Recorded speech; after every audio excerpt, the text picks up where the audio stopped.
لە گەرمیانیش هاوڵاتیان و موچەخۆران لە دۆخی دارایی و ئەو گرفت و ئاستەنگیانی لە ڕووی موچەوە لەم ساڵدا بۆیان دروست بووە ناڕازین و پێیان وایە بەرپرسانی حکوومەتی ماوە بەسەرچوو لە ژیان و گوزەرانی خەڵکی بێباکن و بێهیوان لەوەی ساڵی نوێ ببێتە هۆی چارەسەرکردنی کێشەکان. 2023 و 22 بیسەکان و هەر لە نەوەتەکان تا ئیسا بە ناخۆشی خەڵبەڕێ کردووە، بەڵام هەر خۆیڵی ئیشەڵا بەشمەم جارە باش بێ زەحمەتیشە باش بێ. ئەمە بە پلەی یەکەم. پلەی دوم دۆخی بازار زۆر خراوە، دۆخی موچەخۆر خراپە، کاریگەری زۆر خراپیە لەسەر بازار، بەخوا 25 و 26 و 27 هەروە ئەبێ مەگەر خواگیان خۆی دەسی تێخە ئینە ئەمانە زەحمەتە چاکیکەن. وەڵایی بۆی هەیە 25 بڵێن خۆ زمان بە 24.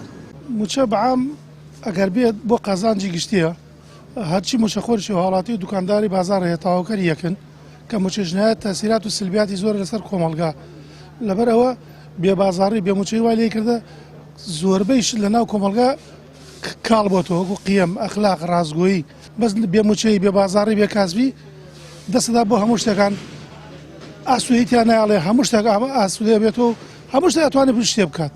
پاشەکەوت و لێبڕین و دواخستن شێوازی چەندین ساڵی دابشکردنی موچەن لە هەرێمی کوردستان. دوای دوو ڕۆژی دیکە دەچینە ساڵی 2025 و حکوومەتی ماوە بەسەرچووی هەرێم هێشتا موچەی مانگەکانی 11 و 12 ساڵی 2024 نەداوە. ڕۆژنامەنووسێکیش لەو بارەیەوە دەڵێت دەسەڵاتداران لە بیری بەرژەوەندی خۆیاندان وەک لەوەی خەمی موچەخۆرانیان بێت.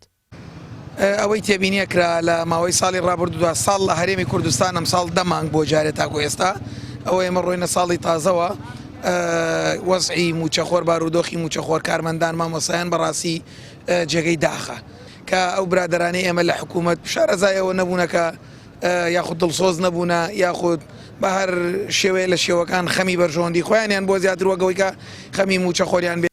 کەمی و ناڕێکی لە دابشکردنی موچەدا 10 ساڵە بەردەوامی هەیە.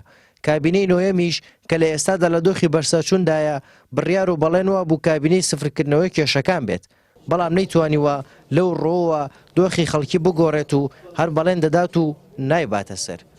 هارون ڕەشید، کەناڵی ئاسمانی پەیام، کەلار.